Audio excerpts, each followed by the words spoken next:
Hello guys! Ngayong araw nga po pala ay nandito kami sa sports complex dahil nga recognition day ng aming anak.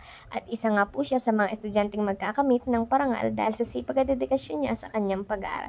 So kasama din po pala namin dyan guys ang aking kapatid dahil isa rin po siya sa mag-aakyat sa stage. So ayan na nga guys, tinatawag ng pangalan ng aking anak.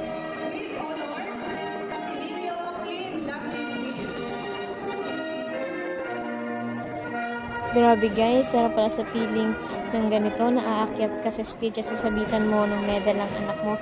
Di ko man lang naranasan ng elementary ako niyan dahil nga sa sobrang pagulan ko noon at hanggang ngayon. Kaya sobrang nakaka-proud talaga as a mother yung makatanggap ng ganyang klaseng award ng ating mga anak. At sana anak, pag-igihan mo pa at pagbutihin mo pa ang iyong pag-aaral. So nandito lang kami ng papa mo susuporta sa'yo.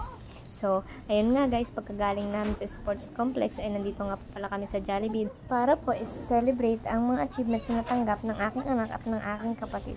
So, dahil may kunting tabi-tabi nga po pala ako na pera, so ayan, nilibre ko na rin po ng mix and match yung aking family. Medyo kagulo pa nga po dyan guys ang mga mangyan dahil sila vlog gusto kong makihati sa tita niya. So, yun lang guys for today's video. Thank you!